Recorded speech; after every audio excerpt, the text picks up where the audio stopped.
Salut à toutes et à tous et bienvenue dans ce nouveau JT Foot Mercato. Ça y est, les JO 2024 à Paris approchent à très grands pas. Si la cérémonie d'ouverture marque officiellement le début de la quinzaine olympique, l'aventure Paris 2024 commence en réalité dès ce mercredi avec les premières rencontres de rugby à 7 et de football. L'équipe de France olympique masculine comme féminine font leur entrée en lice ce soir à 21h, les États-Unis pour les hommes et la Colombie pour les femmes. L'objectif est clair pour les deux sélections, minimum la finale voire la médaille d'or. Ça fait 48 ans depuis les JO 84 de Los Angeles que l'équipe de France de foot n'a pas remporté de médaille.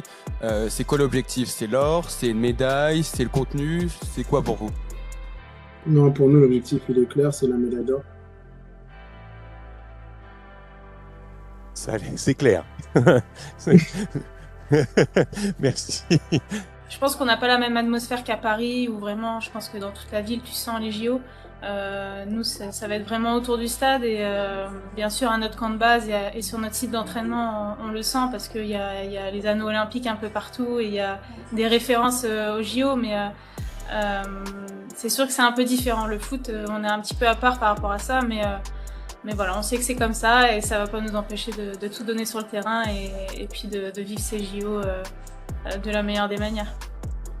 Ouais, c'est sûr que le fait qu'on soit pas à Paris, on est un peu loin des JO par rapport à ça, mais voilà, comme l'a dit Eugénie, la déco nous rappelle tout le temps qu'on est au jeu et voilà, on a pour objectif d'aller loin dans la compétition, donc la finale se fera à Paris, donc c'est l'objectif. Si on veut vraiment ressentir l'atmosphère des jeux, et on doit atteindre notre objectif qui est d'aller le plus loin possible dans la compétition pour pouvoir jouer à Paris dans la ville des Jeux Olympiques. D'ailleurs, le capitaine Alexandre Lacazette a présenté le maillot que porteront l'équipe de France olympique.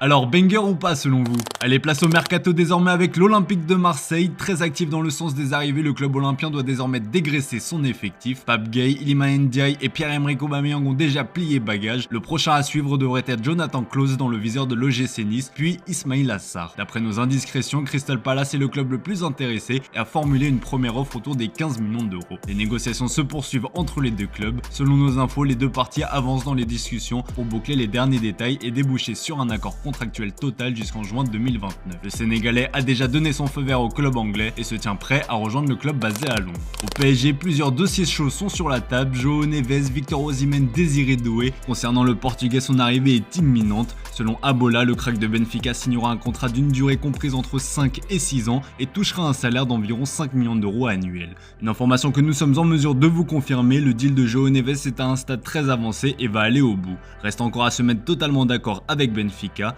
Pour le moment, les négociations portent sur une indemnité de transfert à 70 millions d'euros. En défense, c'est le phénomène de la Juventus prêté à l'AS Roma la saison dernière, Dean Huijsen, qui est convoité. Le joueur de 19 ans est sur le départ puisqu'il n'a pas été intégré par Thiago Motta pour la tournée de pré-saison. Plusieurs écuries européennes comme le Bayer Leverkusen et le Paris Saint-Germain sont venus au renseignement pour l'attirer dans leur rang. Xabi Alonso a même parlé avec l'entourage du joueur de 19 ans comme nous vous l'avions révélé, alors que l'option parisienne était aussi très sérieuse pour l'international U19 espagnol. Mais à en croire Sky Italia, un nouveau concurrent serait entré dans la course, Stuttgart.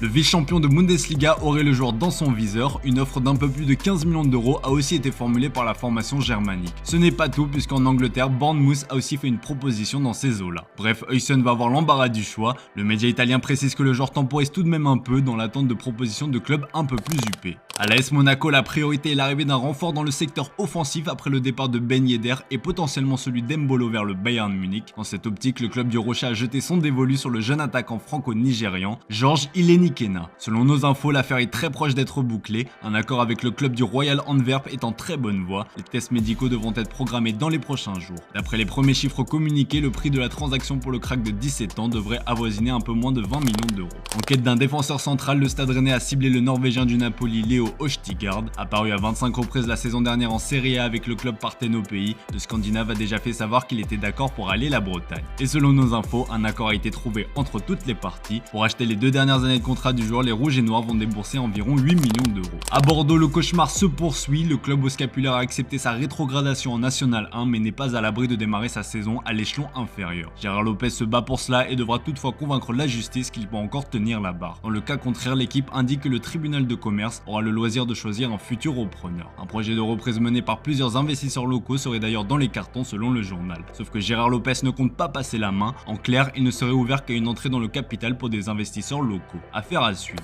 À l'étranger, Nico Williams fait face à un sacré dilemme. La révélation de l'Euro 2024 fait partie des joueurs que tout le monde s'arrache. On vous a d'ailleurs sorti une vidéo sur le crack espagnol sur notre chaîne secondaire qu'on vous invite à aller voir. Annoncé en partance pour le Barça, Lely a aussi récemment vu le PSG débarquer dans ce dossier. L'Athletic Bilbao sait que sa star a une préférence pour le club catalan aux dépens des millions du Paris Saint-Germain. On rappelle que la clause libératoire du joueur est de 58 millions d'euros. L'intéressé aurait demandé à son agent de mettre en stand-by toutes les offres sauf celles des Catalans. Mais Bilbao ne veut pas le vendre. Portemundo Deportivo s'accorde pour dire que Nico Williams fait face à une pression énorme, notamment de la part de son club. Après Ernesto Valverde, c'est le capitaine Oscar De Marcos qui est sorti du silence pour convaincre son coéquipier de rester. Mon opinion est que la meilleure chose pour Nico est de continuer à l'Athletic parce qu'il a 22 ans, parce que son entraîneur lui a offert un temps de jeu incroyable et parce qu'il va le garder une année de plus. Tout ce qui brille n'est pas forcément de l'or, a-t-il lâché. Reste à savoir si ce sera suffisant pour le convaincre de rester une saison de plus. Toujours en Espagne, l'Atlético de Madrid prépare un sale coup à Antoine Griezmann. Auteur d'un Euro 2024 catastrophique avec l'équipe de France, le Français a appris une mauvaise nouvelle.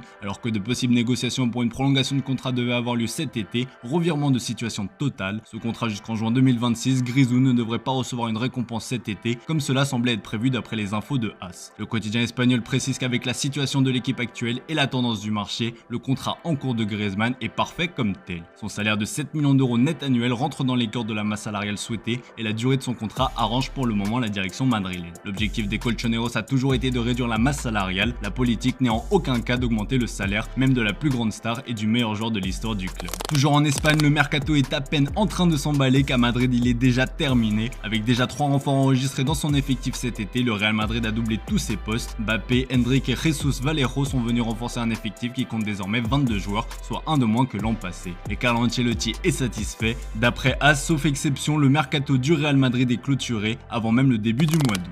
À Chelsea, c'est absolument tout l'inverse. Comme à chaque mercato, les Blues recrutent à tour de bras pour le plus grand bonheur du nouveau coach Enzo Maresca. Acheter sans compter, c'est bien, mais reste encore à trouver une place à tous ces joueurs. Rappelez-vous, il y a quelques années, Thiago Silva avait fait une sortie délirante en expliquant qu'il fallait augmenter la taille du vestiaire des Blues pour accueillir tous les joueurs. Chelsea n'aura pas à faire face à ce problème durant la tournée estivale, puisqu'il y a pas moins de 48 joueurs absents. Oui, il n'y a pas d'erreur sur ces chiffres, vous avez bien entendu.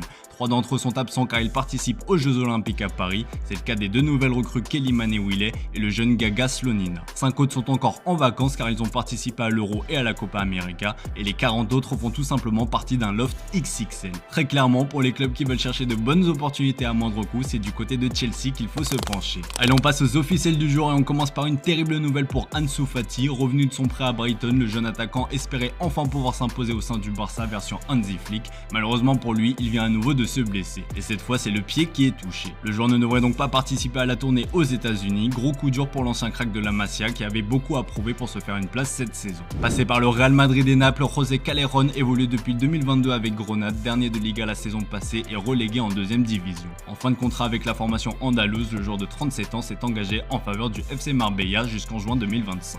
En discussion avancée avec le Fortuna Sittard, comme révélé en exclusivité, Amiens a obtenu la signature du latéral gauche de 23 ans, Rémi Vita. Au sein du club néerlandais, il a disputé 45 matchs en 2 saisons et inscrit 2 buts. La Linga quitte Toulouse, l'attaquant de 23 ans s'est engagé en faveur de Bologne qui n'a pas dévoilé la durée de contrat de son nouveau joueur. Le montant de ce transfert est estimé à 15 millions d'euros en plus des bonus, alors que l'avant-centre était arrivé en provenance d'Excelsior pour 2,5 millions d'euros. Une bien belle plus-value. Arrivé à l'Olympique de Marseille en 2021 en provenance du Barça, Conrad de la Fuente ne s'est jamais imposé sur la Canebière. Prêté à l'Olympiakos puis à Eibar, l'international américain vient d'être vendu par l'OM en Suisse au Lausanne Sport. Allez, comme d'hab les amis, on se quitte avec l'image du jour et c'est une séquence pour les nostalgiques. Ce jeudi à 2h du matin va avoir lieu la 28e édition du All-Star Game de la MLS, un match de gala qui opposera les étoiles de la Major League Soccer aux stars de la Liga MX. Si le duo Messi-Suarez sera absent, Gignac et Lloris représenteront fièrement les couleurs françaises. Les deux hommes se sont retrouvés, je vous laisse avec ces belles images. Bonne soirée à vous les amis, on se dit à demain pour un nouveau JT sur Foot Mercato.